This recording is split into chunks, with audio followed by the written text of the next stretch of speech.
So welcome everyone. As with all our usual meetings, if you want to ask a question, feel free to put your hand up using the reactions button at the bottom of your bar. If you don't want to speak on camera or let us hear your voice, feel free to also ask any questions you want in the chat window, and myself or someone else will pick that up. As you know, tonight we got the legend Lyn Buchanan along with us to answer your questions and do an AMA, which is Ask Me Anything. So yeah, I think we should move straight into it and go straight forward. So yeah, if anyone's got any questions they want to ask, please put your hand up and let's take it away. Or I can go to some of the questions that I've got that have been asked on Facebook. Bear with me a second. I got to let another 5 people in. It's a popular evening. So who wants to go first then? Don't be shy.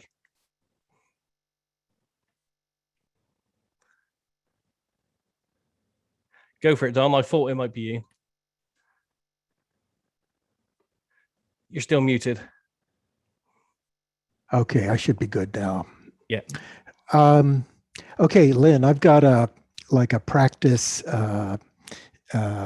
remote viewing experience that I wanted to discuss here. I had a recent session where I perceived splashing, and I was in S2, and I wrote the word splashing. But then immediately the word bubbling came up. And because bubbling came with splashing, I thought, okay, let me just put that down as S2. Now, when I got the target feedback, it was someone in a boat with a paddle, and they were splashing their way through. There was no bubbling, okay?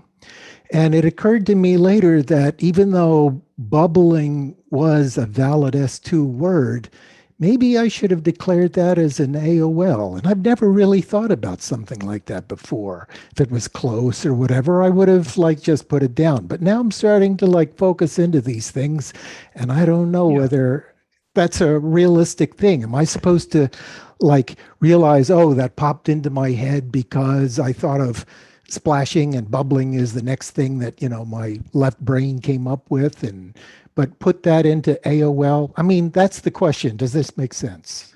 This is a really kind of finicky one. When you got the splashing and then you got the bubbling, did you think, therefore, it must be bubbling? Yes. Then that's an AOL. Yeah. If you got splashing and then bubbling, hey, they're both stage 2s. Yeah. Okay, but the thing is, I should have realized that because I thought of splashing and bubbling came to mind, that was a left brain byproduct, and actually AOL, that S2. Yeah, and the whole trick is learning to recognize when a thought comes to you just out of nowhere or from the site, and when it comes to you from your conscious mind. Yeah. And that's not easy to do. Yeah. It's really not. That takes years. Yeah. So I wouldn't beat yourself up for it. No, but the thing is, I am just starting to notice this kind of thing when I go through my session. And so I guess this is like a level of perception kind of a thing. Maybe I'm just starting to. Yeah, it is. Yeah. The fact that you're going back through your session and sort of reliving it, listen, that is the best training you can get. That is, you're doing that. Go down to the store go down to Walmart, go into the stationery section. There's a little box of gold stars. Buy that box. Give yourself a gold star on that. Okay. Well, I don't know. That might be taking it too far, but I did think this was an interesting sort of perceptual thing, and nobody ever talks about that, so I thought I would mention it. That's one of the things. I don't know. Did you take a 3 or 4 day course? I took a course. I've been practicing now for about 4 years. Oh, that's good. Okay. The coursework, most of the coursework that's done in the civilian arena today is done over a weekend or over a week or something like that. And you can't cover it all. You just can't. It's not the teacher's fault. It's the fact that there's too much. Let me show you something here.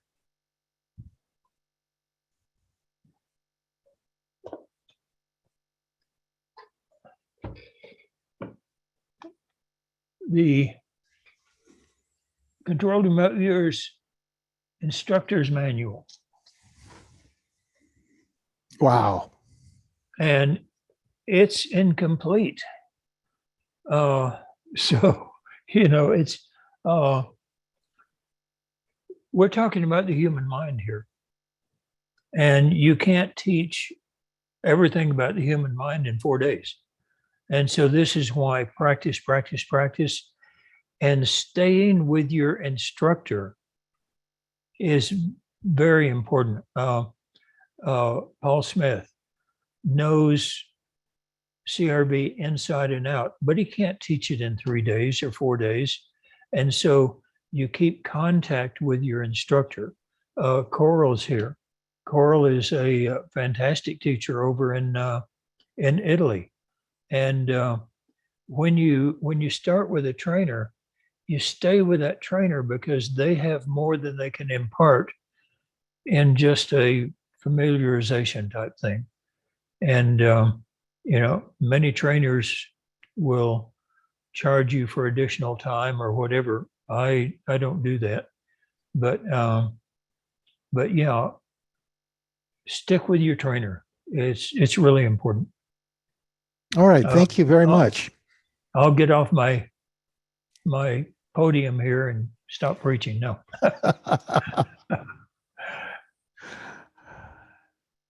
Mandy, before we go to Liz, because she put her hand up, Mandy, did you have a question you wanted to ask? Mandy Paul, you had your hand up for a while, but you're muted at the moment as well. Hello, good evening, Lyn. How are you? Evening, fine. Good How are evening, you? Daz, also. I'm good, thank you. A question that I have is, when we bilocate to the location, is it possible not only to retrieve information, but can we retrieve smells and scents of the target? Can you retrieve what of the target? Smells and scents, you know, like woodlands or... Yeah.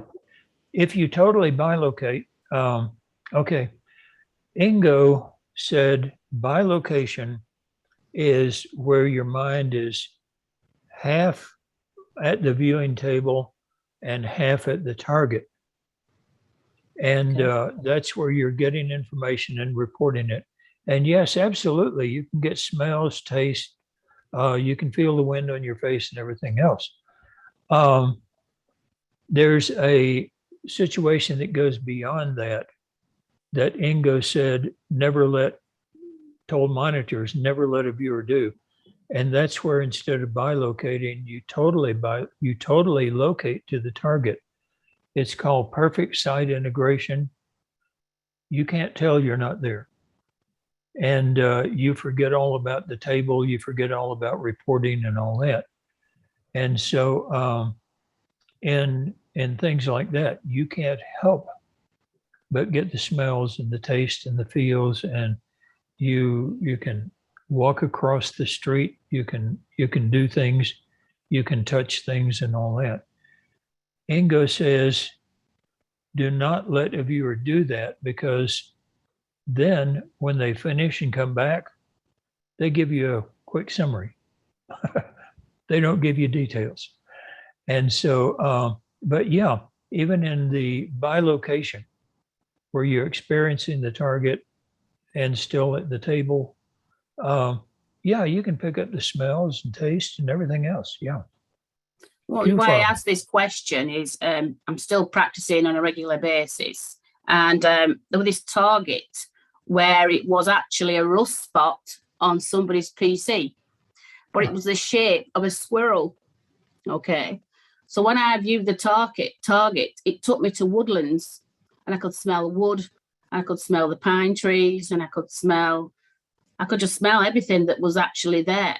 So when he showed me the actual image of the squirrel, it were actually on a metal surface, but it was the shape of a squirrel, which he just found it very interesting that it took me to a woodlands with pine trees and woodlands. Yeah. Well, did you get further feedback? Not yet. I'm still waiting. Okay, yeah. This is one of the things with people who give a target. They give a target like it's a little figurine or something. And a person viewing it will get the surrounding area and all that. But then the person who selects the target doesn't give feedback. You'll, not trying to advertise here, if you go to my website, I have about 450 targets that give not only the target, but also the surrounding area, gives you maps to dows and all this other stuff. And it gives you links to more information about that target, so that if you got something that's not in my feedback, hey, you can go look for it. But yeah, anybody who gives a target should provide full feedback. Yeah. Thank you. Thank you for your time. So whoever gave you that target, require full feedback from them. Thank you. I'll press. All right, good. Thank you. Thanks for that, Mandy. Liz, you've had your hand up for a while. If you'd like to go next. Hi there. everybody. Hi, Lynn, Des. Thank you so much for hosting this so we get to talk to the great Lyn Buchanan. Hi, Lynn. I have tried so hard to contact you. You are like the mission impossible. I can't ever get hold of you. I know you're busy. I do have a question, please, if I may. Could you talk me through your detox process with remote influencing, as I have been trying to figure out how to do it effectively, please? I would not toy with remote influencing without training. Okay. It can be, you can influence somebody and you find out that that path is a two-way street. You can get sick if they're sick. Yeah, I understand that. Yeah. I actually took training at the London College of Psychic Studies years ago, and the lady who trained me, she trained under you. So I have undergone the training, and some of the detox methods, So the reason I'm interested in this is because of what I do with Mr. George Duisman. He created this method called the consciousness transformation techniques. And when you're tuning into people, it's very similar to RI work. And so I wanted to use your detox method effectively after I do a CTT session. Okay, good. With controlled remote viewing, it's very easy, because it's all written down. And so what you do is you start at your last impression and you ask yourself, that impression of, let's say, fear or something, is that me being afraid or is that them? Oh, it's them. Okay, then you go to the impression before that and you work your way back up through the session, going backwards. And it's like unzipping yourself from the target. You separate yourself one impression at a time, and with controlled remote viewing, it's very easy. Now, with methods where you don't write, where you don't write everything down, you can still mentally go back, and you can say, okay, I'm feeling this. Is that my natural feelings, or is that feelings you got from them? And you work that out. Then you go to the next feeling. You say, well, I'm also feeling this, or I'm also, having this experience or something. is that them or is that me? And one by one, everything you found out about that person, one by one, you separate it. You can't do it all at once, but you do it one by one. And by the time you finish, yeah, you're separated, you're detoxed. Now, I've had sessions, especially like with Saddam Hussein, who is just crazy as he could be, getting into his mind and all that, where the session might last for 45 minutes and the detox might last me for an hour and a half.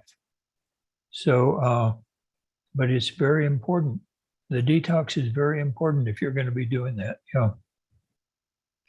Thank you, Lyn. Yes, so sorry about the noise. I got a house full of kids. So that's really helpful, because during a CTT session, what you're doing is you're peeling off layers of emotions. And so I guess after the session, I would then assess, just to recap, I would then assess what I'm feeling right at that moment. And then I say, okay, is that my feeling? Is that their feeling? And then how do I mentally separate at that point? Do I say, okay, that's them and this is me? And do I need to like etherically Usually, like have a pair of scissors and cut the strand, or? No, usually that does it. That's them. Oh, you have logically worked it out. Now, if you say, oh, I'm feeling fear, I'm going to get rid of my fear. That's hard to do. But if you say, oh, I'm feeling fear and it's their fear and I'm through with that now, then you have separated.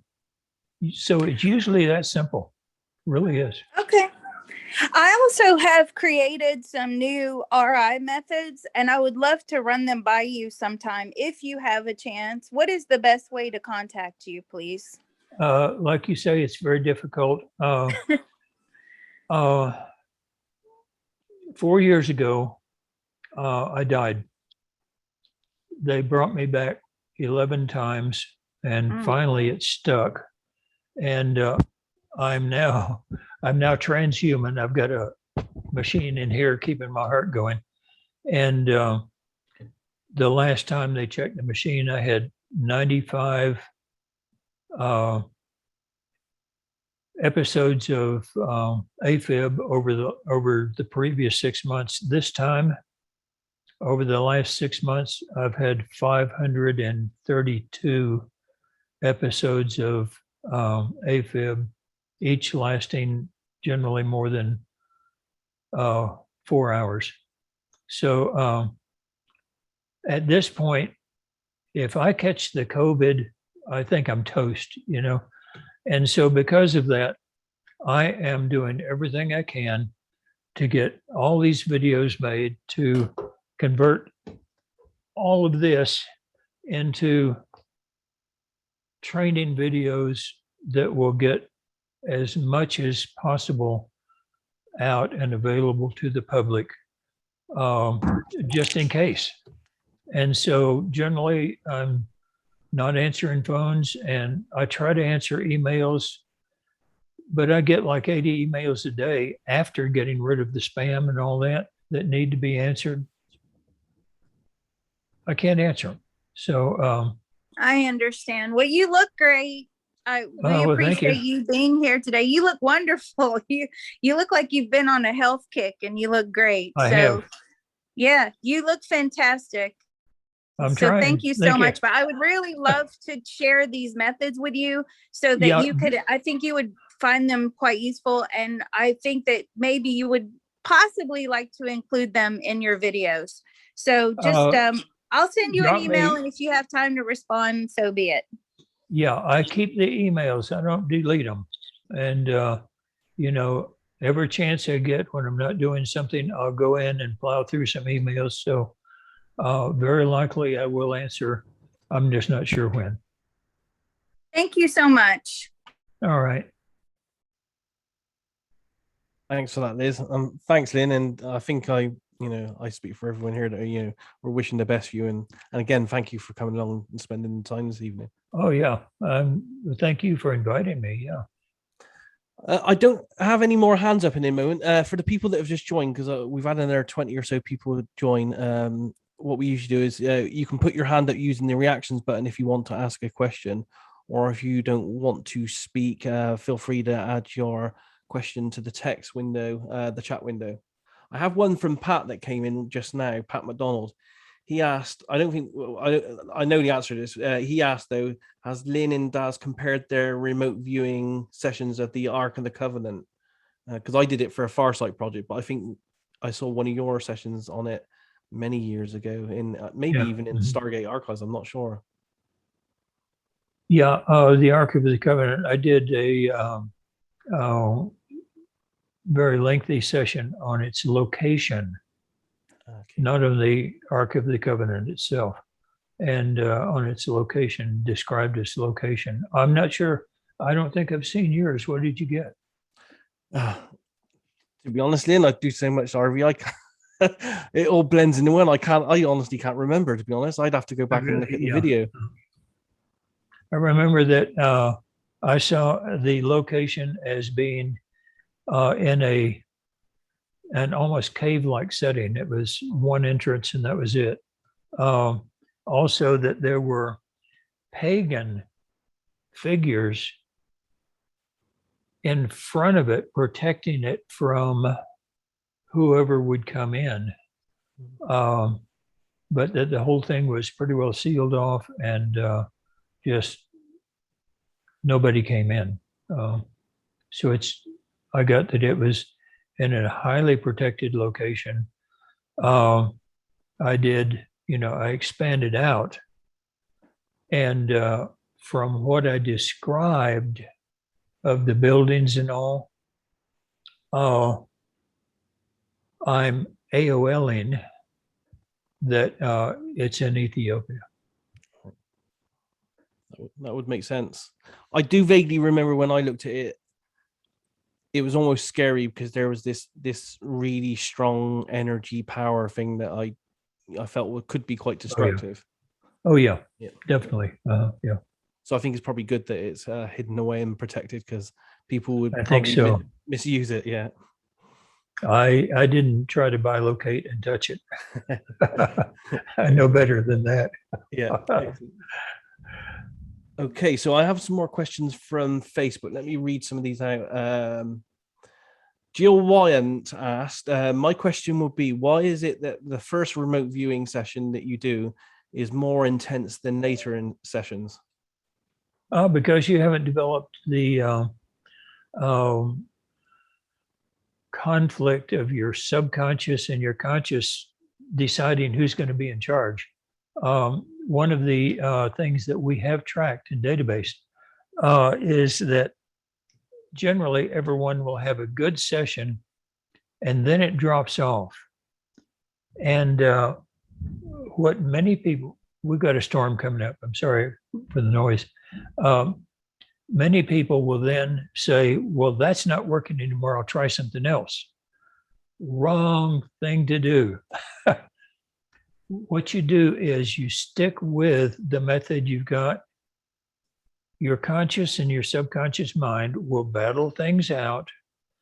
And once you realize that your conscious mind is not psychic at all, you will tend to say, okay, the viewer is in charge of the session and the viewer is the subconscious, so maybe I'd better listen. And when that happens, your scores come back up. And you will find that as you progress through your practice, generally it's plateau learning. And right before you hit the next plateau, there's going to be some kind of conflict. Your scores will drop for a few sessions and then come back up to a higher level of accuracy. And but you got to stick with it. You know, it's what called changing horses in midstream. If you just flip from one way to another, and people who try ARV have this same problem, they flip from one way to do it to another, and they never win the lottery. You get one way, you train your subconscious mind to work in that way, and you'll start having success. Excellent. Thanks a lot, Lyn. And another question from Facebook was from Erica. What's this? Have you ever seen any correlation between sidereal time and your practice in psychic phenomena? Actually, yes.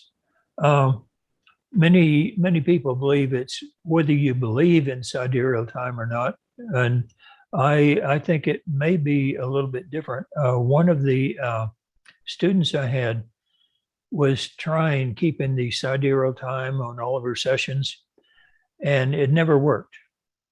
And one day she said, "Wait a minute." She was living in San Francisco. She's from Sao Paulo, Brazil. And she said, "Let's convert the sidereal time from where I was working to where I was born." And there was a perfect match of Spottiswood's findings. So I think for some people, yeah, it matters. For those people who don't care, you don't know. And for those people who disbelieve it, I think they will fight it strongly enough that maybe it doesn't work. Interesting. Yeah, no, I think it definitely needs more research. It does. Yeah, it really does. Excellent. Okay, and the next question comes from Sasha Winter off of Facebook. And she asks, what are the ethics of remote viewing future inventions and developing them now, effectively stealing the idea from someone whose life might have been significantly improved if they had been left to come up with the invention themselves later in time? Speaking as someone who's invented a lot of things and have had them all stolen from me, I would say that person is going to be really ticked at you if they find out. But yeah, if you remote view the future and you find an invention that works, hey, get a patent, get the money for it. Yeah. One of the things, I don't know if I have the session here or not. Yeah. Okay, here's one. We do a lot of actual work. Instead of getting on the Facebook and arguing back and forth about nitpicky little things, we actually go out and do the work. So this is one, I don't know if you can see it, a beam of the future. They were working on a plasma device, and they couldn't get it to work. It was messing up. So they asked us to remote view it. What we did was we mentally moved to the future to a point where it was working and described it at that point. We brought that information back, gave it to them, and they said, "Oh, that's what makes it work." They tried it and it worked. We also did that with, we had a moon exploration company who wanted to know how to house the people who go up to build the first housing on the moon. I mean, how do you house them if there's no housing? And so we had the team simply move to the time when that group is there as they're building the place and describe it. They came back and they described this reflective special plastic that had been spread over a small crater and sealed. The crater was then filled with air, and they lived there while they were working to build a habitat on the moon, to build the actual buildings for the habitat on the moon. And about 4 years after that, I was out at JPL, Jet Propulsion Laboratory, and a friend of mine out there said, I want to show you a video and of a recent flyby of the moon. And he showed it to me and I watched and, oh, wait a minute, back up, back up. And there was a crater with a silvery bubble over it. So, so it worked. But yeah, stealing information from the future. Yeah, that's one thing. Paul O'Connor over in Ireland. Yeah. He did a study with an artist where he was going to predict the next piece of art that she would paint. And they moved like a year into the future. So she had no plans, whatever. About a year later, she had forgotten all about this. She decided to make a painting and painted it, and they had described it perfectly. So then she got all upset about it. She said, then how can I say it was my original idea if you thought of it a year before? And she got all bent out of shape over it. And so this is the time loop question in remote viewing. Time loops are a very special part of remote viewing and how you work them. This is more training we don't give like in the basic course and all that. In the 3 days, yeah. Sasha, you got your hand up. Is there anything you want to add to this? Yeah, I was just wondering, I'm the one that posted the question in the Facebook group, and I was wondering about the ethical considerations or the moral considerations, if there are any, because by taking an invention from someone in the future, then you're affecting their life path, because had they come up with it, they would have been rewarded financially, socially, in their career.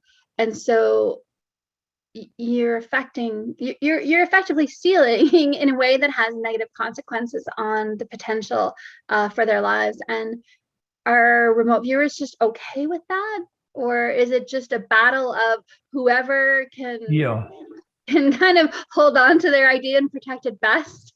I think a lot of remote viewers are okay with it. I'm not. I think it's stealing. I think it's theft. And I think it's an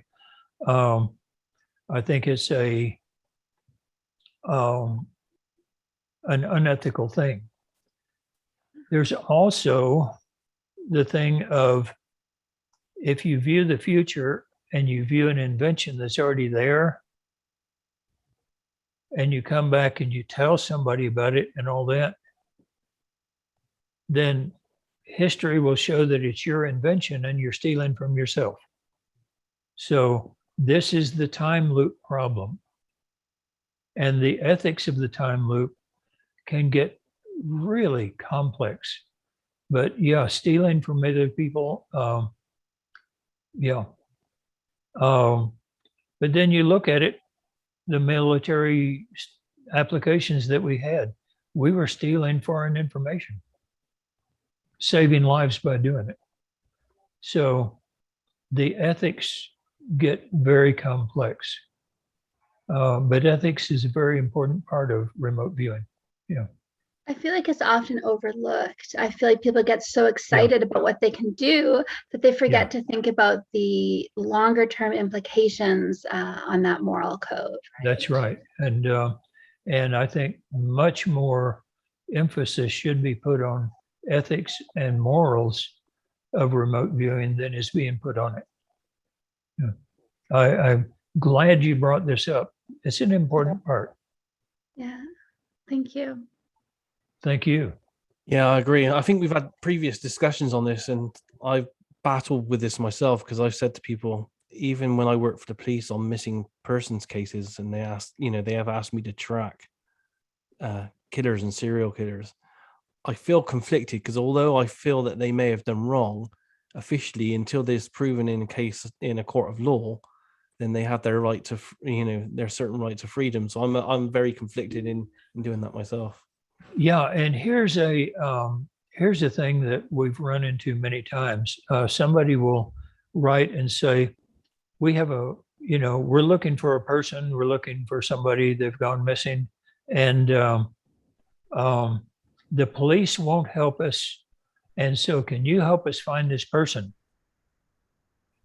You don't know whether they're looking for that person to kill them and get revenge or save them. And so you may have to do 2 projects, one on the person who's asking the question, and 2 on what they want to find. And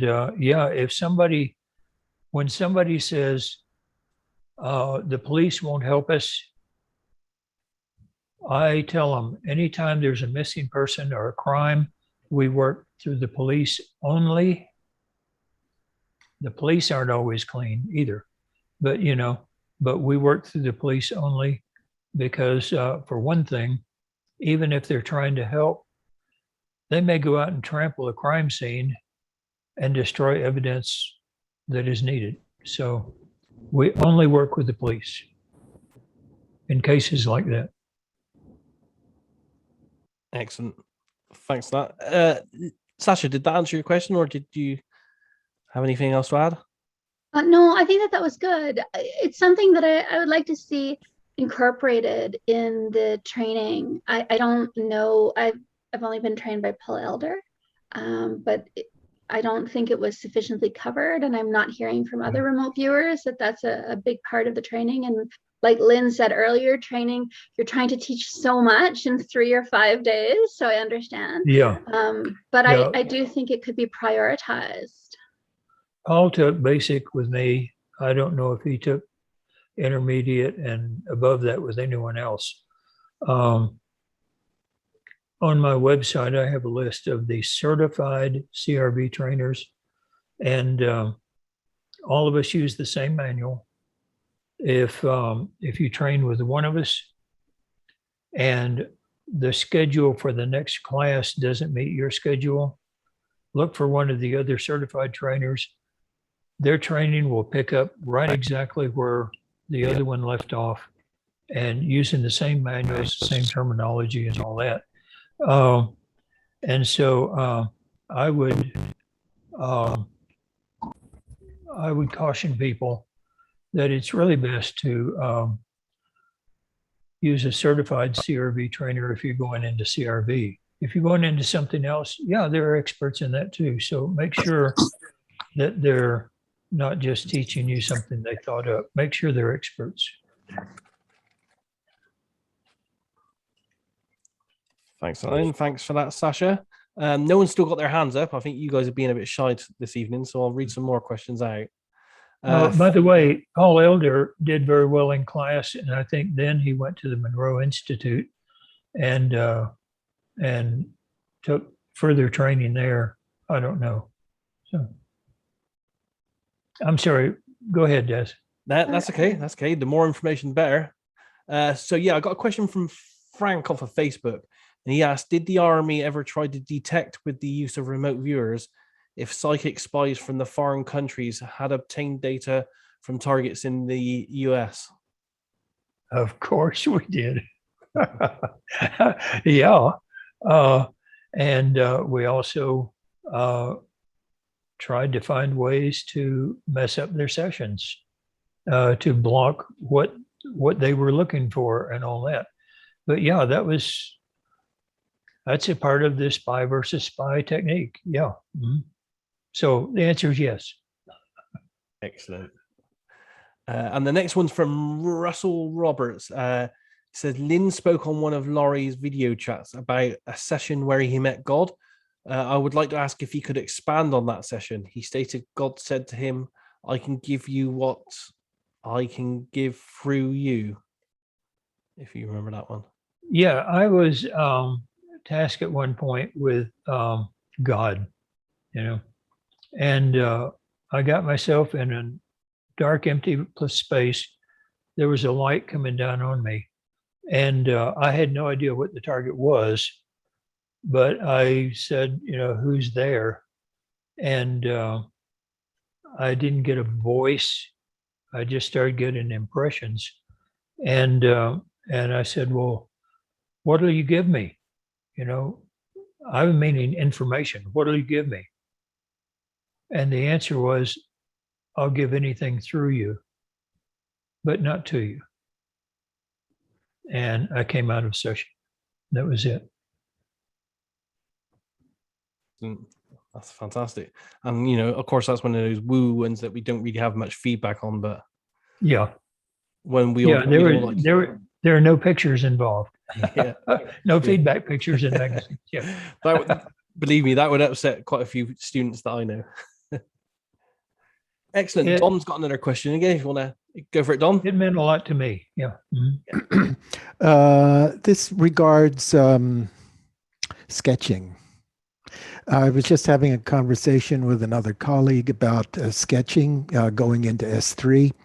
And I think we are both sort of like, you know, having issues with sketching. And I'm sure everybody starts at the beginning, you know, it's sort of terrible and whatever. But I guess my question is, I seem to be getting edges, not so much relationships so much, but is that where everybody starts with, like, just getting like edges or, you know, curves and whatever, and then really Yeah. you're not really sure how it assembles or, you know, how it all comes together, but, you know, this from here and that from there? Yeah. Yeah. Basically, you say, oh, there's something round. So you just draw something round. And there's a way that you can touch it then. One of the things you have to realize is that the subconscious mind talks to the body, and the body talks to the subconscious mind. And that's where the ideograms come in. That's where the sketching comes in. That's where a lot of the even more advanced things come in. But if you touch that curve you just drew and ask colors, smells, taste, textures, and all that, you will start using that the same way you use the ideogram, and you'll start getting information about that point.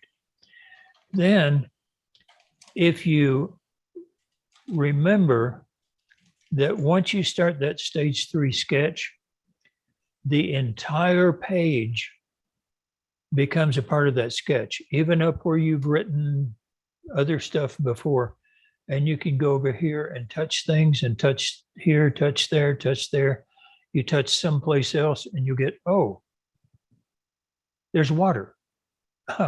You touch someplace else. And in fact, you may touch someplace and automatically make an ideogram. And so that's the way you get the relationships. You don't actually get the relationship usually that it's to the left or something. You feel your way around that map. Excuse me, they're shooting rockets off at the base. So you feel your way around the map. And as you do, you're touching it like you would touch an ideogram. And then you keep touching until you find something. Where you find something, draw a number, okay? Number. And then at number 4, you come over here and do your stage, like in stage 2, you do your descriptors and you label that number 2. You go back and you feel around and all that until you feel something else, label that number 3, come over and describe it, and so on. And as you do that, the relationships will develop all by themselves. Oh, so, okay, let me see if I got this right. So you're saying the first perceptions that I get and I put down on the paper, maybe a few angles or something like that. Yeah. Then you can touch that, you can probe that, but you can also probe and touch the space around that. Is that what you said? Anywhere on the whole page. Yeah. Anywhere. Okay. Okay. Yeah. And then you might pick up something else there. You can sketch that. And then the relationships, they sort of just produce themselves, really. That's right. Yeah. Mm-hmm. Wow. Okay. Thank you very much. Okay. I hope that helped. Yeah. Excellent. That was great information there. Camel Kazi, you've had your hand up for a while. Do you want to go next? Or is he? Yeah. He's there. So first off, sir, I'd like to thank you for your contributions to the field so far. As someone who's pretty much been in RV since its inception, I was wondering if I could get your opinion on what you feel like the biggest innovation has been in all this time that you've been in the field. The biggest what? The biggest innovation, like Oh, if innovations. anything has changed for the better, yes. Yeah, when Ingo did it, he was studying remote viewing. Okay, and he was developing the method. When he turned it over to the military, we found that, for instance, looking for a missing soldier, you didn't have the coordinates for the missing soldier. If you did, you wouldn't need a remote viewer. And so that's when they said, well, let's just make up some coordinates. And so they got the method of just using random coordinates or using a encrypted coordinate or something like that. And so there were changes there in order to take it out of Ingo's basement and use it in the military and actual operations. Once it came into the civilian arena, you talk about the changes that had to be made. Many changes. Now, what we do is anybody who comes up with a new change, an improvement, listen, in the military, we came up with thousands of improvements that didn't work. Or just flat didn't work. And so when somebody now comes up with an improvement, we say, good, keep data on it, try it over and over, see if it works, prove that it works, show me your data. And if they can show the data and show the proper use for it, then we incorporate it. There are things like investment, okay? Investment where an investor has an amount of money and has 1,000 different stocks he could buy. Which one does he buy? And you ask the remote viewer, tell me the one in all of those thousands that's going to be profitable. Yeah, that's where you have to have some different things that we didn't have in the military and all that. So there have been innovations, but we require that the innovations, let me show you something here.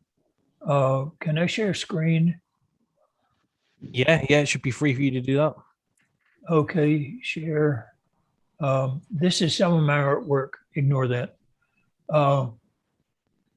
Okay. Graph. Come on. Okay.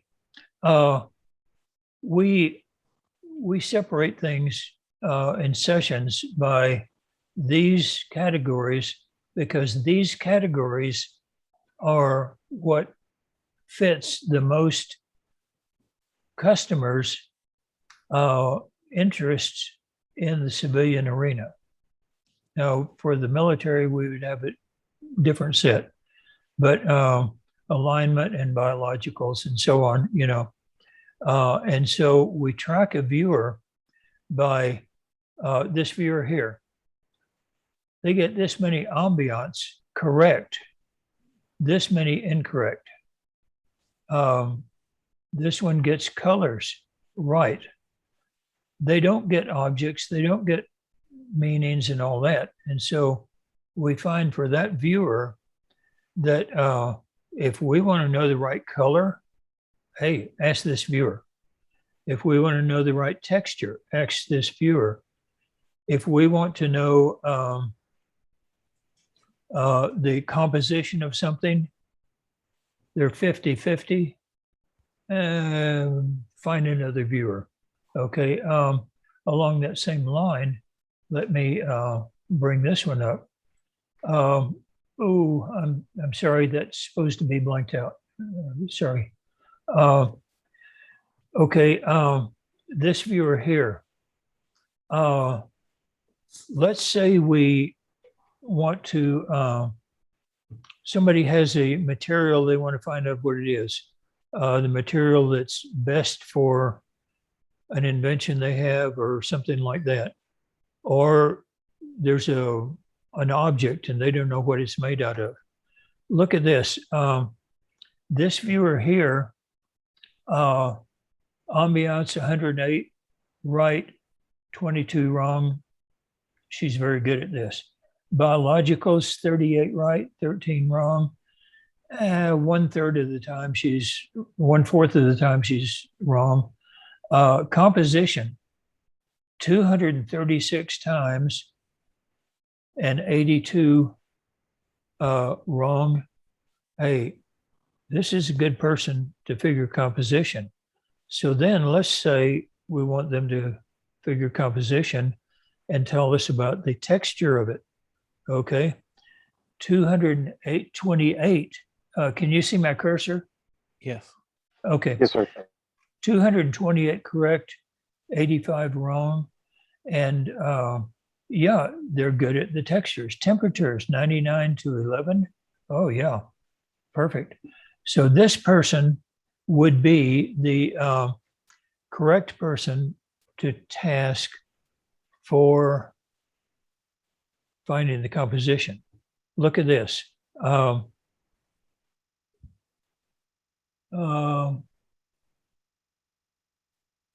Motions, 129 right, 111 wrong. Hey, if I want to find the motion of something else, I'll go to another viewer. By doing this, we can take viewers who have an average of their own of 70 or 80% accuracy. By tasking them toward their strengths only, we can come up with a final project accuracy of in the 90%. And so we database everything. I mean, I am a database freak. When it comes to databasing, yeah, I get on my pulpit, bang the Bible and preach it. So how do I stop sharing? This is more of my artwork. I'm sorry. Stop share. Okay, good. Does that answer you, Kamikaze? Do you want to ask anything else, or are you good on that one? Did that answer a question? Yes, sir. Yeah. I can't really think of any other questions. Just thank you for all of your contributions. We honestly, we wouldn't be where we are today if it wasn't for viewers like you. So thank you.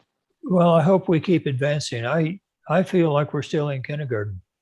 I mean, like I say, we're studying the human mind. We're in kindergarten here.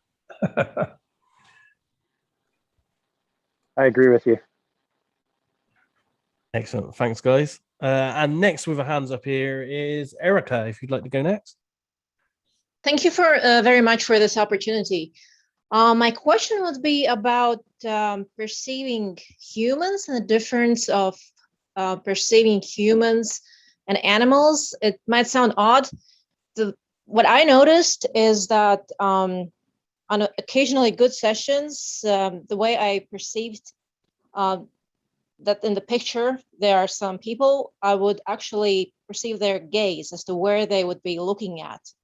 If there was a tower or direction, I could actually perceive like what direction they would be looking at. It would be like their eyes would be like a beam of light, like a flashlight going somewhere. Now, and when I was working on the cases where there were animals, I don't know. I probably would like to ask Lyn what was his experience and how he would differentiate between how the people were perceived in remote sessions and how animals, other biological entities were perceived. I don't know, maybe I'm asking the wrong question, but I was a bit puzzled why I was able to perceive humans in a specific way. And I was wondering, so how should I perceive animals, Thank you. Well, yeah, first of all, if you're perceiving what they see, you're perceiving their surroundings, not the person. Okay.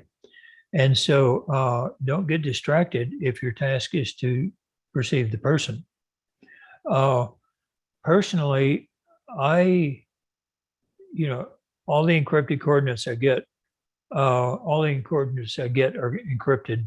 And personally, I have never felt the need to distinguish between whether they're human or animal or alien or what. And I describe them. What they are will come out in the description, but then they have feelings, they have intentions, they have thoughts. And so, if your target is a grasshopper, its thoughts are going to be quite a bit different from a human. Humans, their thoughts tend to be what they're looking at. And so I think it's very natural that when you see a human, you're going to see what they're looking at because that's their thoughts. But if your target is to describe the person and their health and all that, you may want to back off of what they're looking at and start working on them instead. Now, there are times when you say, access somebody at the site and see what they're seeing. That's where you want to know what they're looking at. Yeah. So I don't know if that helped or not, but if you tend to automatically go to what they're looking at, that's probably an indication that you're viewing a human instead of an animal. And that's good information. You write down human and you keep going. And but then you may want to back off if what they're looking at is not what you're there to view. Okay, thank you very much for this advice and explanation. I was just practicing the free targets available, so I never knew what was on the other side. So I was just, whatever I was drawing, I concluded that one target after another, I noticed that there are specific ways how I see people. So I started wondering. So thank you very much for this advice. Yeah, the fact that you're noticing that, keep noticing everything about your sessions because they will tell you about yourself and your viewing. Yeah, good thing. And I hope that answered that question. Yeah, it did. Thank you very much. Okay. Excellent. We have got no hands up for a second, so I'll ask some more of the Facebook questions. From Frank again. Lyn has spoke before on the population, or at least in the States, not sure about the rest of the world, and that it would decline by a lot in the coming years. He also noted that it was a man-made created event. Does he think it may have anything to do with the recent vaccinations? I think the recent vaccinations have everything to do with it, yes. Back in 1998, I was tasked to predict the situation of the United States up through 2050. And I dug that session out not long ago, and it kind of scared me because everything in that session is coming true. So what I found was that beginning in the year 2020, it said so in that session, beginning in the year 2020, a series of man-made natural disasters would start that would last for about 20 years. And by the end of the 20 years, by 2040, 75% of the world's population would be wiped out. Now, after that, I went on up to 2050. And after that, I found out that people were isolated. Even still, people were isolated. All of their communications was through technology. the internet and all that. They were growing their own food. The cities had basically just emptied out because they were no longer useful. And that the people were self-sufficient. The government was pretty well wiped out as well.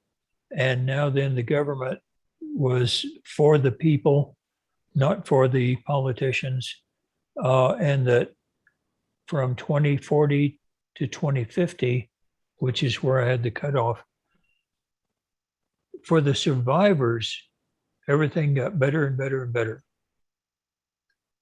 For the 75% that was killed off, but anyway, that's what I got. And I'm seeing now, schools emptying out, stores emptying out, stores closing, seeing people being separated, talking only through technology like we're doing here, and communicating with relatives that way rather than going to visit them. I saw definite what seemed like plagues and so on. But anyway, that's what I got. And I hope I'm wrong on a lot of it. I haven't been so far. Wow. Yeah, that's pretty pretty. I don't want to be I don't want to be another Dr. Doom. Yeah, no, well, if we got the data, That's what I got. Yeah, if we got it, we got to share it, and we can't censor it. Yeah. Yeah. So thanks for that, Lyn. Rich has had his hand up for a while now. Do you want to go for it, Rich? Sure. Thanks, Des.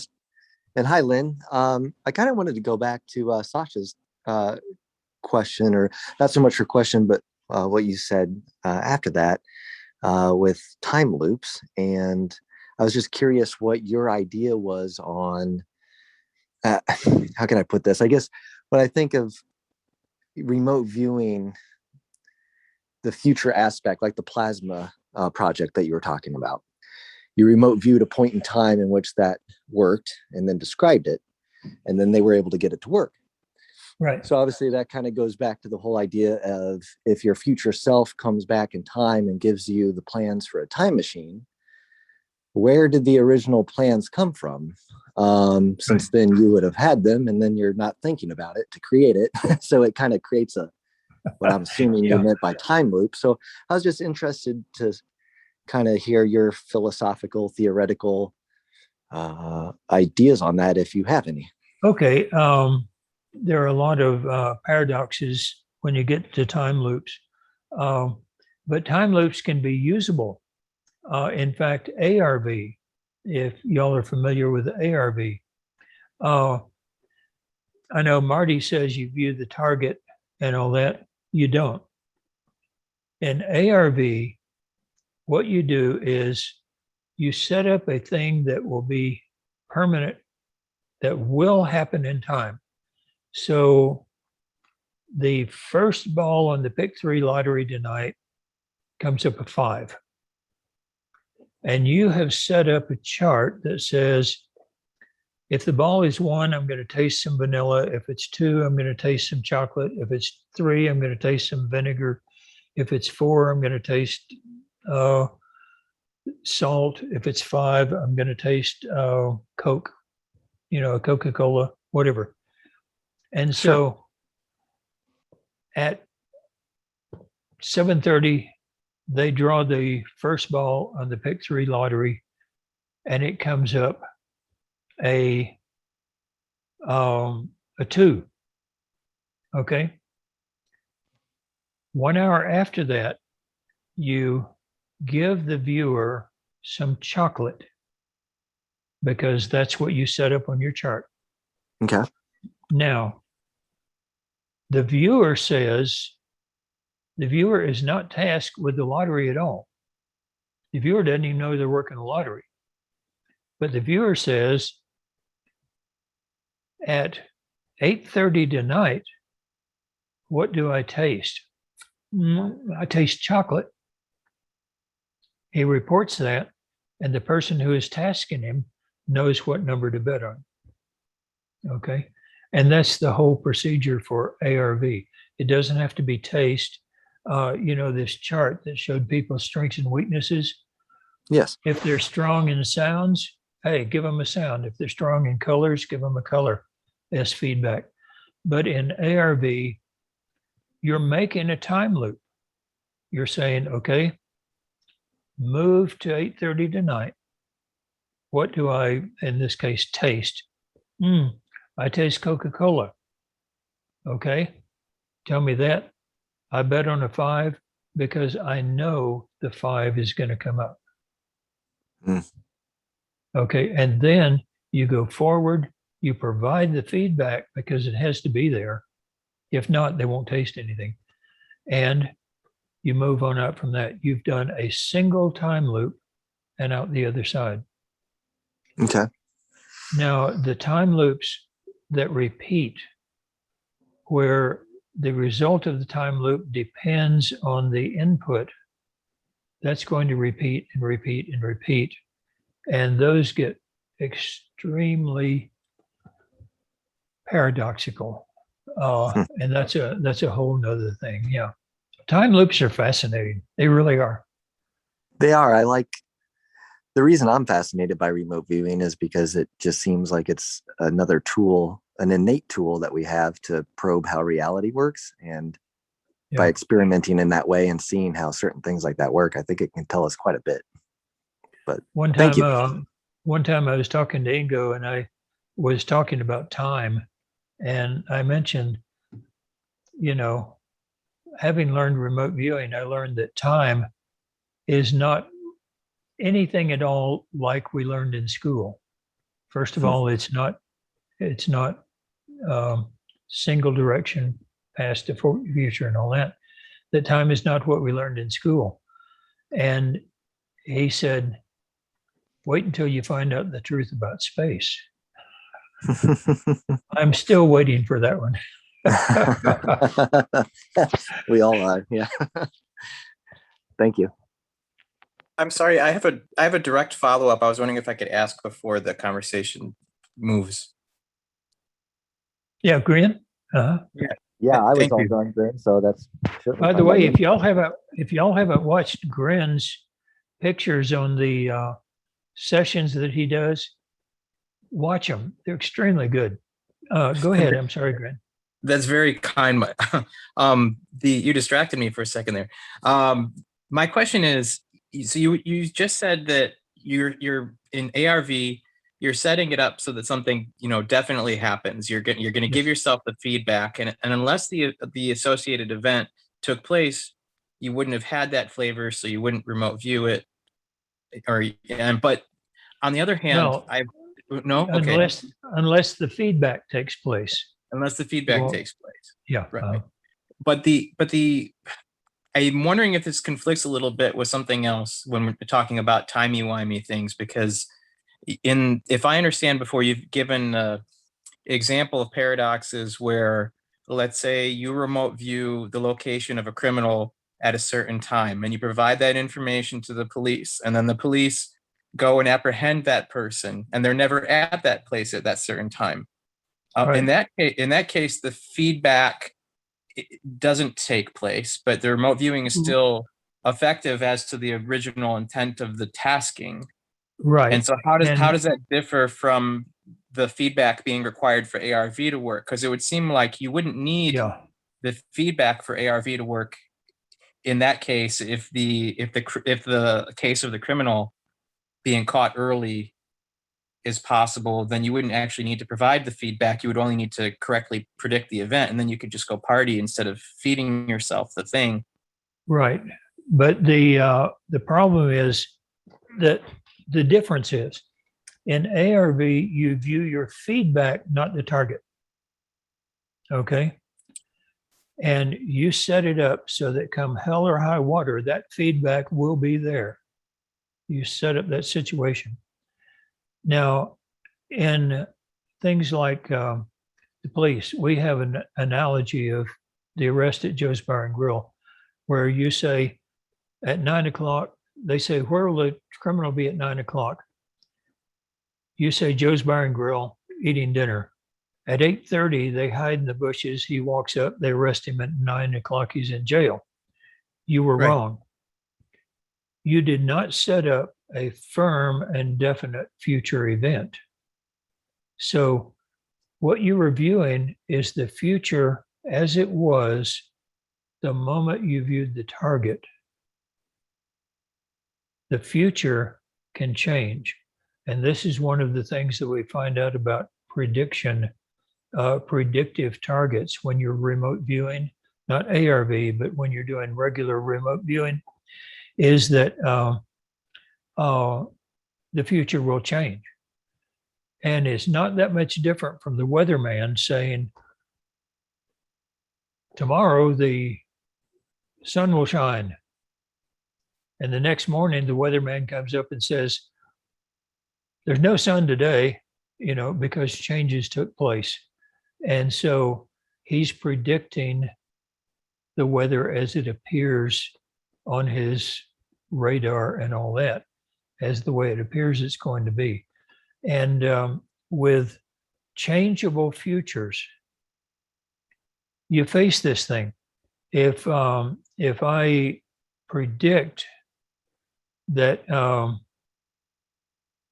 next month a certain thing will happen, and especially if I tell somebody about it who is capable of changing that future, then I'm going to have to do updates all along the way to see every time the future changes.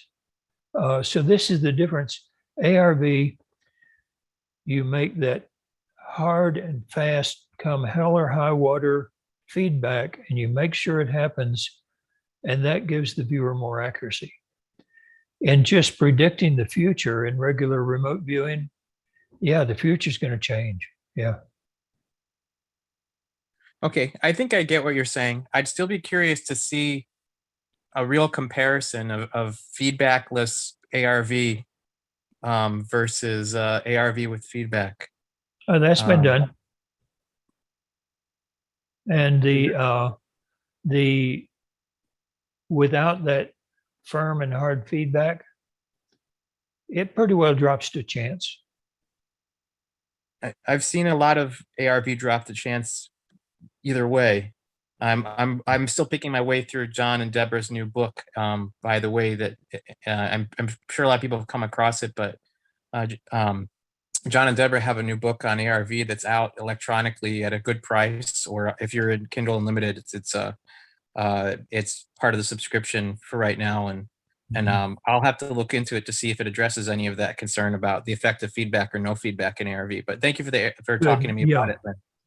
I haven't read the book yet. I don't know if I'll have time to do that, but from everything we found, having the hard and definite feedback gives a hard, stable future event that can be viewed with higher accuracy.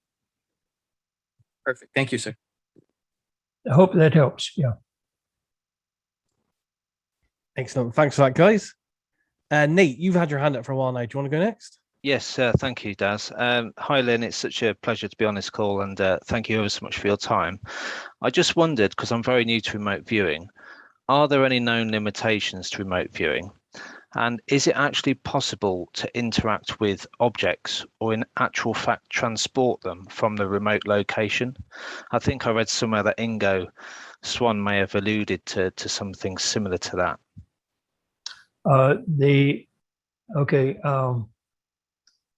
Yes, you can. There were about 3 questions in there. I forget the first one. Yes, you can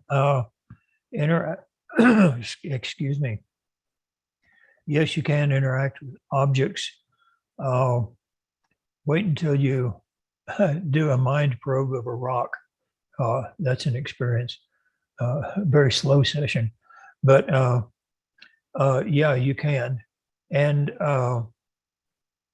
as far as transporting those back, that is called apportment. not transportment, but apportment. Apportment is where you transport it with your mind. Teleport is where you transfer it with electronics and all that. But apportment. And the apportment of objects, the Chinese have studied this very strongly and have had the most success with it. The rest of the world has not had that much success with it. I will say, however, there was one time when Mel Riley was given the task of, I think it was Chickamauga, the bloodiest battle of the Civil War in the US. And he came out of his session and he had a spot of blood on his shirt. And they looked, he wasn't bleeding. But in that session, he had bilocated and had been dealing with some of the people who had been shot and maimed and killed and were bleeding all over the place. And when he came out of that session, he had a spot of blood on his shirt. Now, the idea of intentionally going in and going to the vault in Fort Knox and bringing back an armful of gold bricks, that may not happen when you're in the basic course or in the intermediate or in the advanced,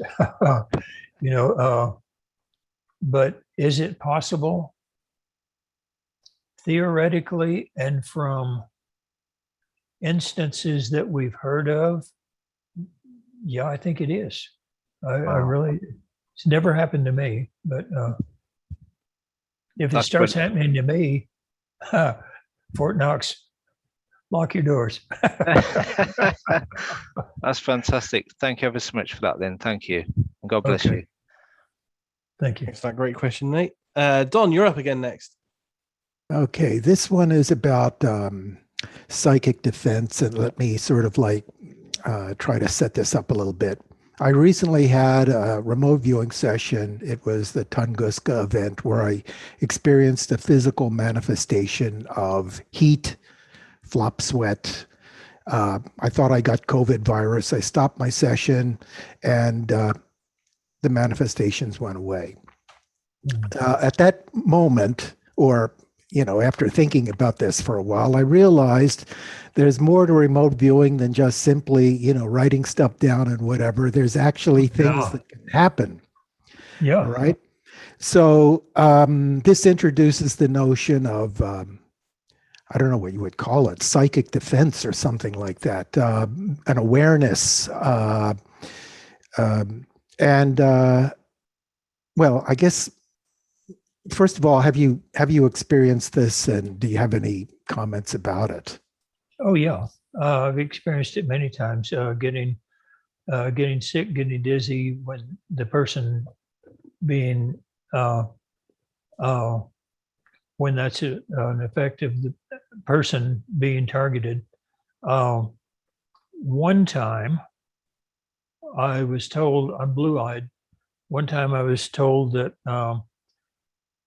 in this session, I had done the perfect site integration and contacted Saddam Hussein. And I was told that during the session, my eyes turned brown. Eyes turned brown. Wow. We had one student here, poor guy. He's very prone to vertigo, and just by chance, I had a stack of targets this big and told him to pick one out of the middle, turn it face down so he didn't know what it was. It was a link trainer. Do you know what that is? No. A link trainer is that plane cabin that sets up on a post in the training area, and the pilot gets in there to train, and that thing goes like this according to how he's flying the plane. And so you're talking about something on a flexible pole that moves around as you're flying? Yeah. Okay. It's a trainer for pilots so that you don't get them up in if they crash, it's not going to crash into something, you know. And so he started off working this target and kept getting dizzier and dizzier, and he finally fell out of the chair. Oh my I mean, poor guy, you know. And I didn't know what it was either because I didn't look at the target. And so when he fell out of the chair, I picked up the target and looked at it and said, "Oh, end your session, end your session." But yeah, we've had many people. And by the way, on that last that Grin was talking about, we have had one class here where there was Aportment. One of the viewers was male, young male, and the rest of the students were elderly women. And the target was a sailboat. And he was AOLing Madonna's bra. And, you know, from the sails. And he had that strong AOL. He couldn't get rid of it. And I said, write it down. Well, he didn't want to write it down. And all of a sudden there was this loud bang and a rock appeared right in the middle of our table, just a little pebble. But it shook everybody out of the session and we quit. But that one instance of Aportment did happen in one of my classes. All right. So have you, all right, I'm trying to figure out where to go with this. Have you ever started talking to anybody in the middle of a session? I mean, you actually encountered an intelligence, an intellect, or something that started communicating with you mentally? Oh yeah, all the time.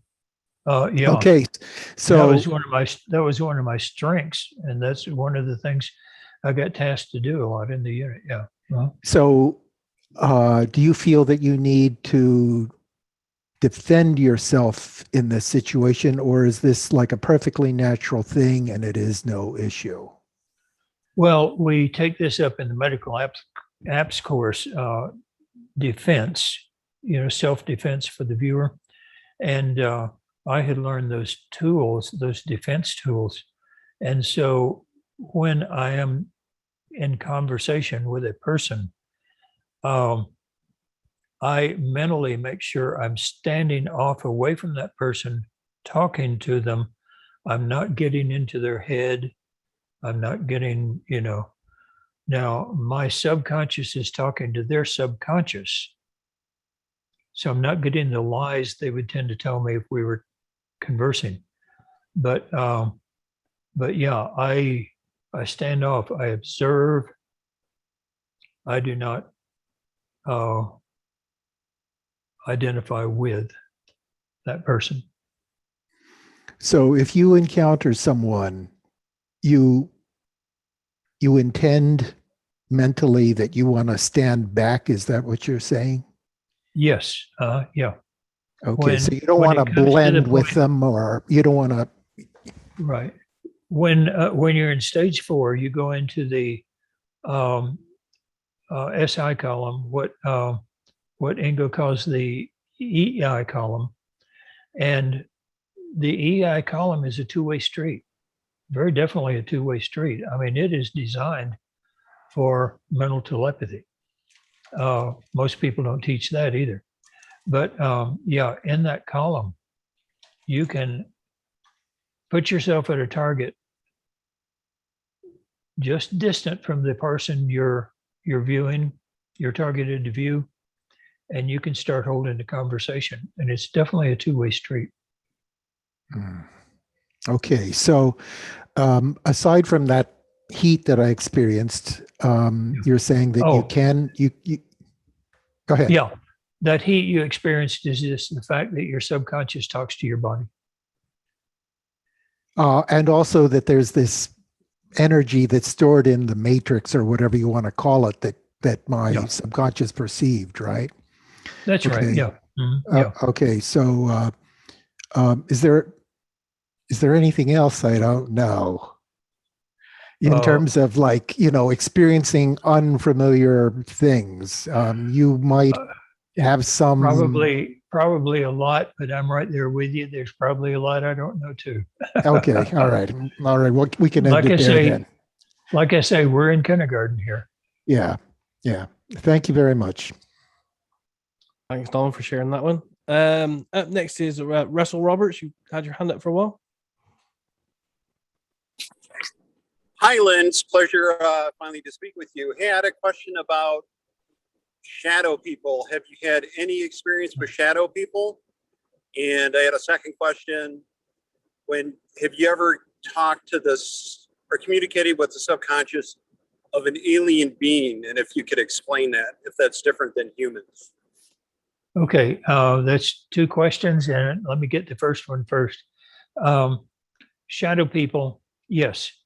In many of our classes here, we would have shadow people show up.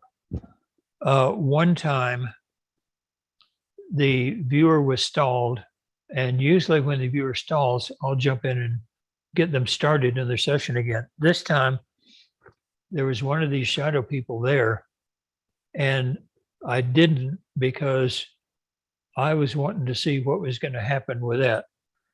And very, very subtly, I heard this shadow person talking, and I realized it wasn't in English. I realized that I had heard that pattern of speech before. That pattern of speech was that of a history teacher. And in such and such a time, this happened. And in such and such a time, this happened, that pattern. And so my AOL at that point was that evidently there was somebody in that class who might wind up being a historical person. That's my AOL. And my further AOL is that it wasn't me, or else they would show up every class. And they didn't. Just a rare few classes, they would show up. And many of those classes, there was an important person in that class. So that's my AOL. That's my way to resolve that instance of the shadow people. The second one for aliens, yeah, like I say, I don't treat humans, animals, aliens any different. They all think, they all have bodies, they all have, whether that body is physical, energy body, or whatever, they're still there. And so I just use the tools that we use to analyze and get information from people, and we get it. Now, one of the things about it is that there are certain, one of the features of strict CRV is you can't get caught. If you do out of body experience, you can be seen at the target, you can be picked up at the target. If you do regular psychic work and a guard is walking around a secure facility with a guard dog, the guard dog may suddenly alert like this, and that gets reported. With CRV, you can't be detected. However, there are certain of the ETs that can detect you even when you're strongly using pure CRV. I was tasked with the ET facility in Northern Australia, Hayes Mountain, not Hayes Mountain, Zeo Mountain.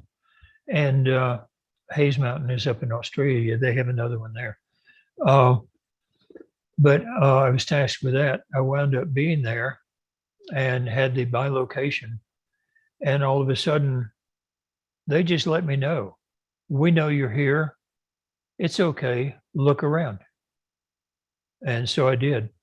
Now, that same thing happened to Pat Price when he viewed that same place, scared him, and he never went back. For me, they said, "We know you're here. Look around. It's okay." I said, "Sure. Hey, I got a free pass here." So I did, and I reported what was there. So yeah, I find it's no different viewing aliens than humans. The thought patterns will be different. The logic will be different, and you just have to go with the flow on that. All right. Thank you very much. I hope that helped. Yeah. Des, could I just ask a follow-on? Yeah, go for it. Getting back to the shadow people, Lyn, I'm trying to understand what you said there about you thought you were hearing like history, like someone was talking about some history, and that clued you to the notion that there was someone in the class that would have historical significance, if I'm getting this right, that would have historic. That made me logically AOL the reason for a history teacher coming to my class. That evidently there was somebody important there. And they were studying them. And they were studying them, going like into the past to study this person. Is that the notion? That is my AOL. Yes. Yeah. Okay. All right. That's what wow. Yeah. I don't have any proof of that, but that's the reasoning I use as for why a shadow person would be using the same lecture pattern as a history teacher. Yeah. Okay. Thank you. Excellent. Thanks for that, guys. Great stuff. And looks like Monica's up next. You have a question, Monica? Yes, can you hear me? Yes. Yeah. All right, great. I wanted to know, is there a simple technique to keep from remote viewing if you don't want to remote view something? Because I've had people ask me for stuff and I didn't want to do the task and I would go there anyway.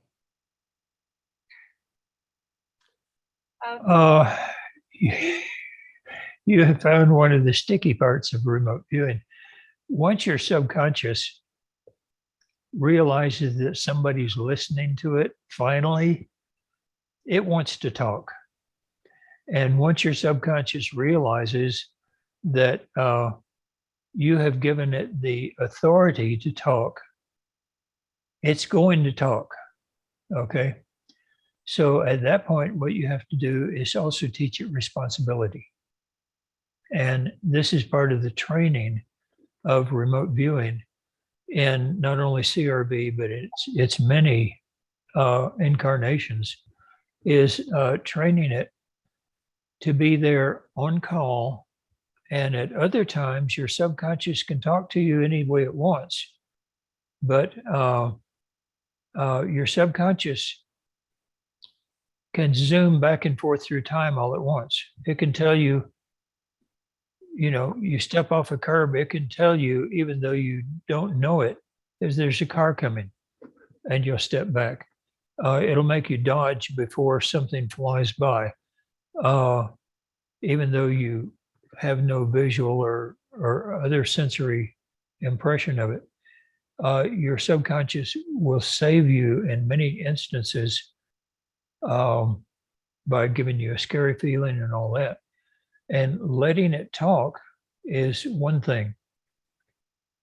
When you go into teaching it how to get information for you, that's where you teach it responsibility.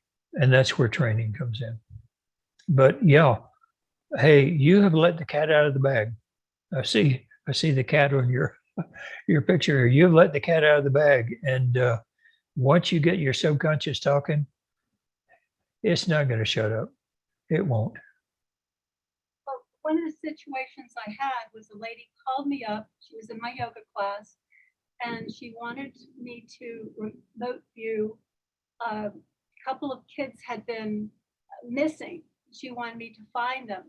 And I said, are they your children? And she said, no. Your friend's children? She says, no. I says, I don't do that type of thing.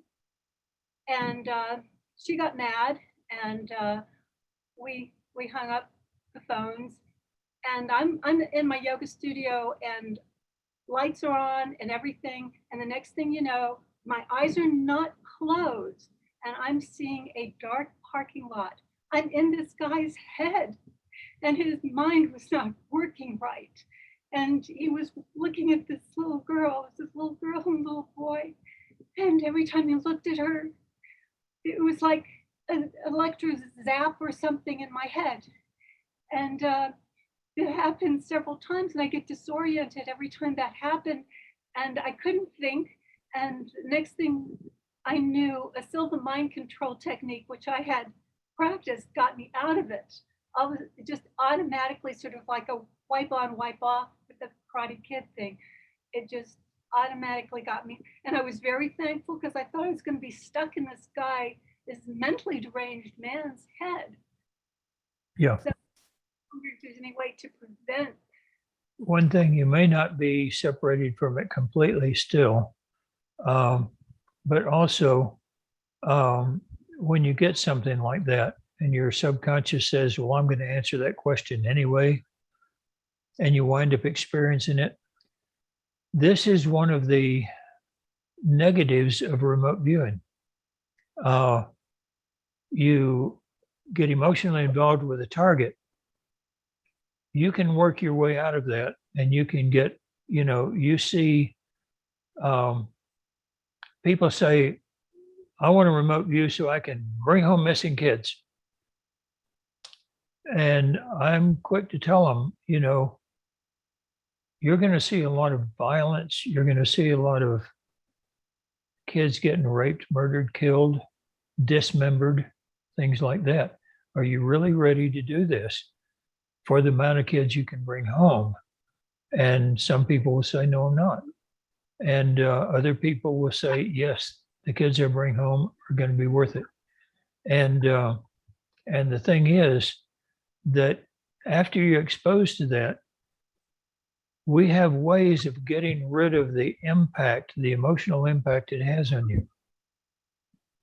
But you never get rid of the memory of it. You have that memory as an experience of your life from then on. And this is one of the negative aspects of remote viewing. And it's something that everybody needs to know before they get into it. That's true. Thank you. Yeah. Thanks for that, Monica. Just for a minute or so, Lynn, if I can just get John Knowles in here. He recently just joined. He's got the new book out. I wonder if he can do a quick 1 minute promo for his new ARV book while he's here.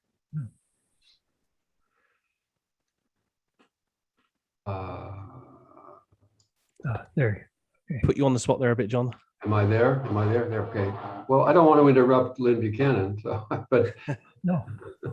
30 seconds. Okay. So Deborah and I worked 16 months on a book on associative remote viewing. We've done a lot of study of the history and the theory, also the practice. We have 20 contributors, some of whom are here, and some of whose work is not known yet. There's results in financials, lottery, horse racing, sports, you name it. Everything that people have been trying is in there. A few people declined to be in. That's fine. Hopefully their books will come out soon. That's my 30 seconds. Thank you, Daz. Excellent. Okay. It's a great book. So yeah, everyone should give it a look, especially if you're into the ARV side of this. Excellent, guys. So next up we have Lisa. Lisa Jean had her hand up for a while there. Hi there, Lynn. It's great to see you. And yeah, and thank you, Daz, for doing this.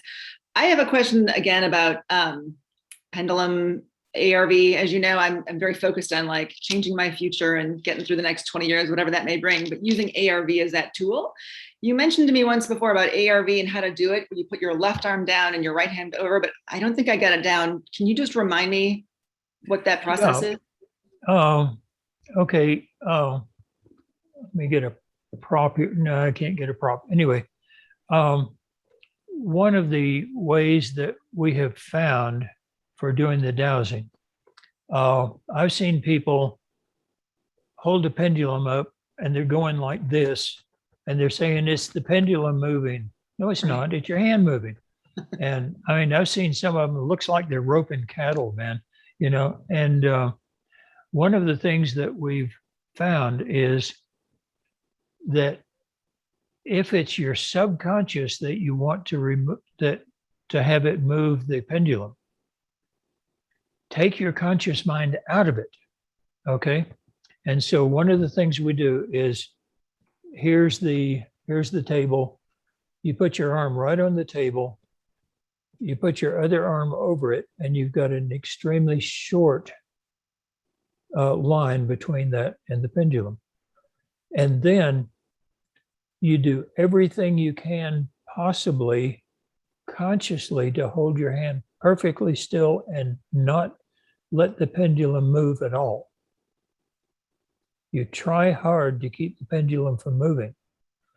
What's going to happen is that opens it up totally to your subconscious. Your subconscious is going to move the pendulum, and the pendulum will move on its own. And my arm is on this arm, right? So this arm is on that arm, and that arm is on the table. Just rest one arm on the other. Yeah. Okay. And Right on. if you do it that way, the swing is very small. Okay.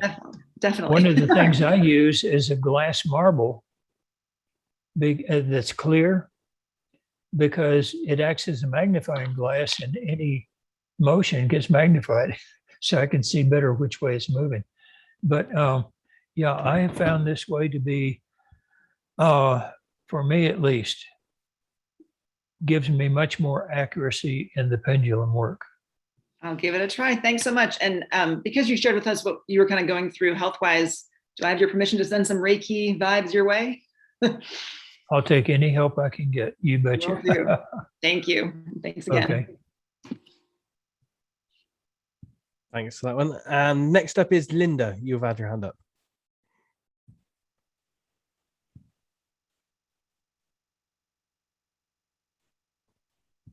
Is Linda there? Okay. Sorry, I was speaking without the Go ahead. microphone on. Sorry if this question has already been put. I joined late. My question is about the subconscious being creative in the sense of that I'm wondering how to wrap my thoughts around that.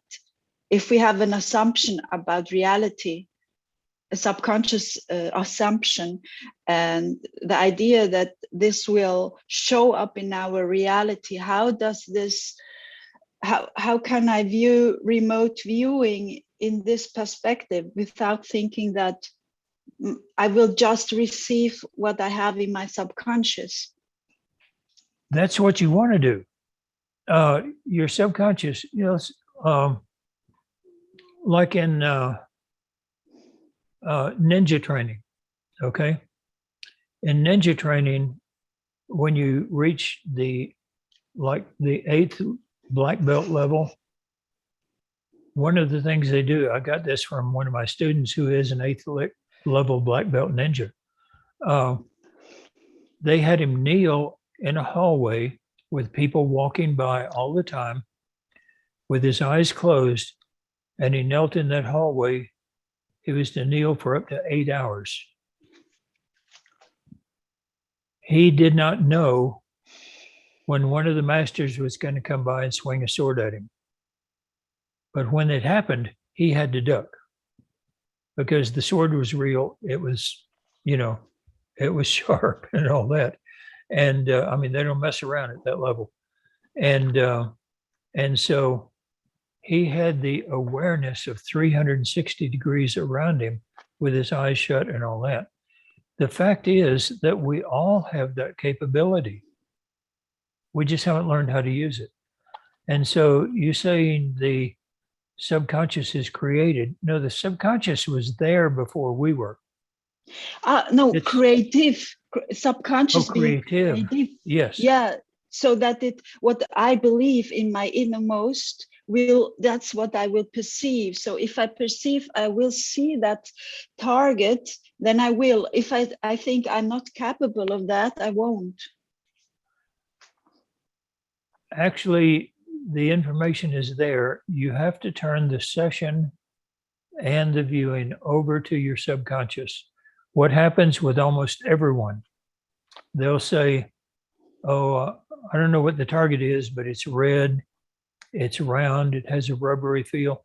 Oh, I know, it's a ball. And from then on, man, they're playing the ball game.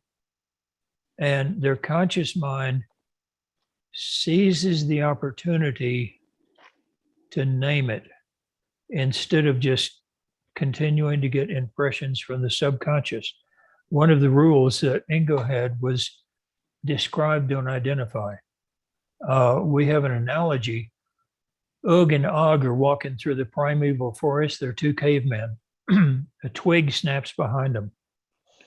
Ugg says, saber-toothed tiger, and starts running. Og says, what's that? And turns around and looks.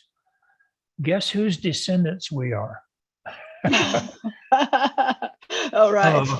So from the earliest caveman, being able to identify has meant survival. And it's bred into our genes.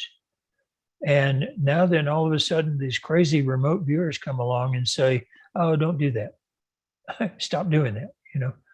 And and so the fact is that if you want to get to the target, you have to get your conscious mind out of it. Your conscious mind stays as a reporter for what it's being told. And once you actually learn to do that, you're going to do some good remote viewing. Okay. So it's independent from me. The target is there without, it's not me being projecting it out there. It That's is right. there. It is Okay. there. Yeah. Yeah. It is there, Right. and you are aware of it at a deep Okay. subconscious level. Yeah. Yeah. Yeah. Thank you very much, Lyn.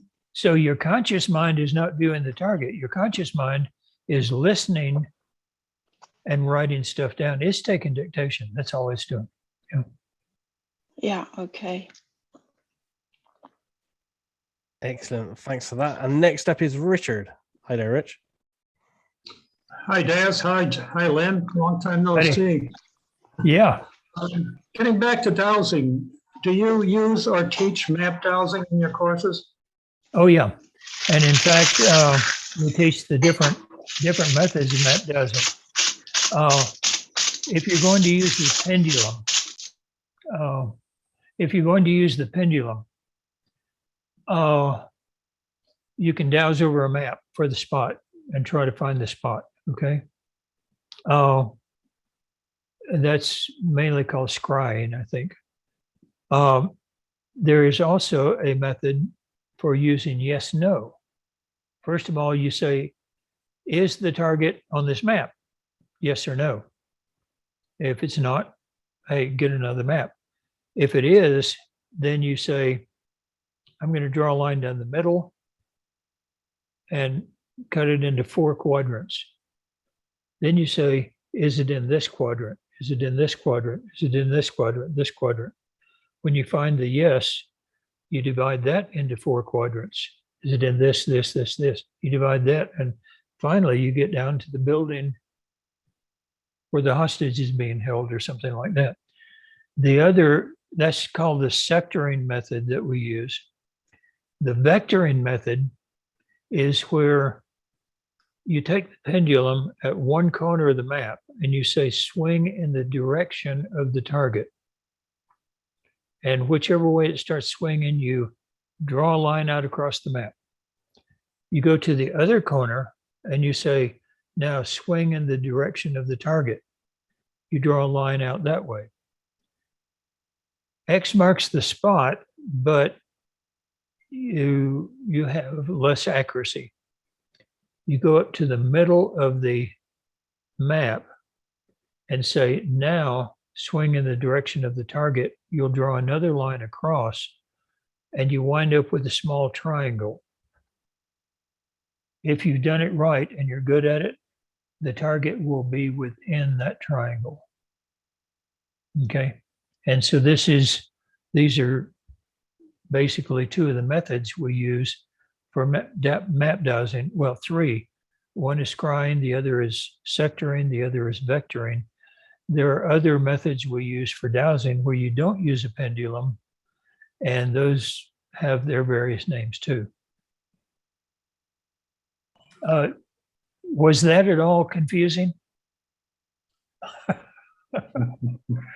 No, I think I've run across those ideas, but at what point during a session would you introduce that? Generally, we do introduce that in stage 6. In stage 6 is where you're doing most of your map work, timeline work, scenario works, allegorical work, stuff like that.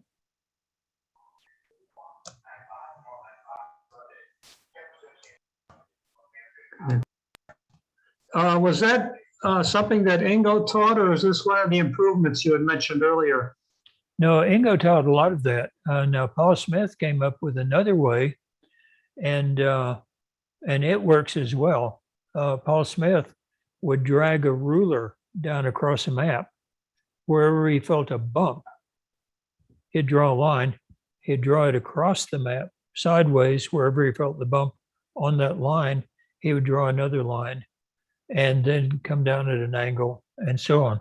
And there are other ways that Ingo taught that like dowsing with your finger, okay, looking for a hot spot or a sharp spot on the map by feeling the map and all that, or just going over it, trying to feel the heat.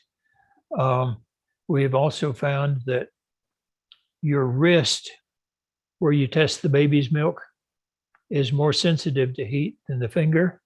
So you'll see many CRVers now going with their wrist over the map, dowsing with their wrist to find the hot spot, and things like that. Yeah, there have been many additions and improvements. Ingo did the finger movements and the pendulum. I don't know whether he did any of the others or not. This is the thing. Ingo lost the contract the day before I got to the target. But the day before I got to the unit. Story of my life. And so I trained with his students. Now later, I got to where I was good friends with Ingo. I would go up and visit. We would talk about not only remote viewing, but about the pipes in the basement and his health and everything else. But we talked a lot about the remote viewing. And I learned a lot from him that I did not learn from his students. So, but as far as the stage 6 tools, Tom McNear is the only one who took stage 6 with Ingo. And so you would be best asking Tom instead of me. I hope that helped. Excellent. Thanks for that, Rich. Okay, so we're getting close to the end now. I've still got a couple of questions here that were asked earlier, and one was from Ray, and it's a 3-part question. So we'll see how we go with it. He asks, what was the project that you can talk about, number 1, that you found most interesting? The project? Yeah, a project using remote viewing that you found the most interesting. Well, there are several, and it's sort of hard. In the military, there were many of those projects I found extremely interesting, and not sure whether I can still talk about them or not. Once I got out, we were hired by a space research company, and I have about 20 of these. We did, okay, this was one of the first ones. where are we? There we are. A solar system like ours. And this is some of my artwork here for the cover, but it was done in HD star system HD 70642 as was known to have planets, and they wanted information on the planets. We did the planets. We found sentient beings on one planet. On another, we found one of the other planets. We found a refinery that was automated, that provided supplies and all for the planet that was there. But then the one that was most interesting to me was this one, First Cultural Contact. Do you know what the State Department area books are? When a diplomat is going from the US to Bugalogistan, okay, they don't want that diplomat to do something stupid and start a war with Bugalogistan or something. So they give him an area book that tells the customs, the religion, the finances, the political situation, the housing situation, everything about that. And so this company wanted, if we send, well, they said, when we send astronauts there, we don't want them doing something stupid and starting a war between the planets. So would you give us an area book on that planet? And so we did, First Cultural Contact, and what the astronauts that they are to send to that planet need to know about that culture. Now, I've told this to several people and they've said, oh, I can do that. No, listen, these companies want a proven track record of around 90% accuracy before they will hire you or pay you to do this. So if you just say, oh, I'm a psychic, I can do that, they won't even listen to you, okay? But from this, there have been a couple of other companies that have hired us to do area books, not only for other planets and other species, but also for different places on the Earth and different cultures on the Earth. And like on this one, you see all the tabs on it. We have, on all of these that we do, we start it with an executive summary. Yep. Just a one page for the big boss so that he can think he knows what he's talking about. Then we go into the background information that we had, that it was a planet, okay? And then we go into the viewers, what each one found about the religion, about their customs, about what food they eat and don't eat, and about all this other stuff. And we did a full area book on this planet. And we've done that, like I say, on others too. So, so we do a lot of projects. By the way, you won't hear about these. People get on the internet and they say, well, we don't see you doing anything. Yeah, these companies require non-disclosure agreements. And so you're not going to hear about these things. That doesn't mean they're not being done. We have many project managers that are out doing this work. You're not going to hear about the work they do, okay? You get on Facebook and you see somebody bragging about what they've done and all that. It's probably because they've done it themselves, not for somebody else. Yeah. One of his other questions Ray asked was, is there one session that you did that you found out the most about yourself?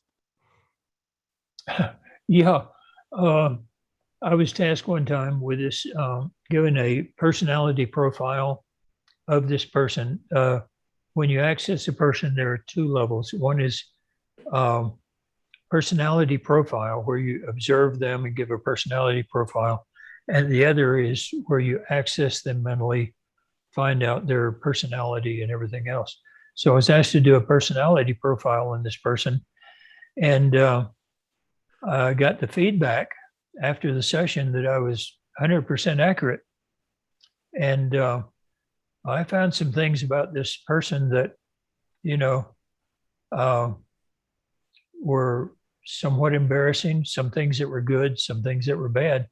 Come to find out, the person targeted was me. There was another person in the unit who did the same, and they tasked me to do a personality profile on them. They came back later and said, yes, I was accurate, but they were not pleased with that session. I mean, they're really ticked off with that session. So anyway, yeah, I've done those. Excellent. Great. And thanks for sharing. What I'll do, I think, Lyn, is we've been going for 2 hours, so I don't want to keep you too long. So I just want to say, on behalf of everyone here, thank you for coming along this evening and sharing. Okay, can I put in some plugs here? Yeah, go for it. I hate to go overtime and all that. No, we got plenty of time. My book is The Seventh Sense. It's put out by Simon & Schuster and is available on Amazon. My science fiction book is Gravity Can Be Your Friend. It's put out by Lulu. It's available on Amazon. I have 2 other books. The Seventh Sense is in Italian as well. And I find out it's in French and Romanian too. Also, I teach strictly online now. And I'm not teaching in class because of COVID and because of my health situation. If I catch COVID, I'm toast. And so anyway, we have the courses, and the courses are available to you. The courses are also available with the other certified CRV trainers, and also Paul Smith. And I think he has trained some trainers. So the eligibility for training is out there. Take advantage of it, okay? Make sure you get a qualified instructor and take advantage of it, because so far we haven't found anybody that can't do this. That's my plug. And Lyn, all the details for that are on your website, aren't they? They're available. Yeah, yeah. Mm-hmm. Excellent. And what we'll do is when I post this online as well, I'll add all the links to all that to the text as well that goes with the description. Okay, crviewer.com is, yeah. Mm-hmm. Okay. And again, on behalf of everyone here tonight, thanks for sharing with us. And for me personally, thanks for sharing over the years, because well, thank you for inviting me, and thank everybody for coming. I hope this has helped. Oh yeah, absolutely. You've helped me a lot over the years, right from way back in the early 90s when I first started getting information off you online. And I just want to say personally, thank you for all the help you've given me over all that time as well. I'm glad. Thank you very much. Yeah, thanks very much, Lyn. Have a great weekend ahead, and thank you again for the chat. All right, we'll see you then. Thank you. Yeah, take care, everyone. Thanks for all attending, and thanks for the great questions. Have a great weekend. Thank you. Bye, everyone. Bye-bye.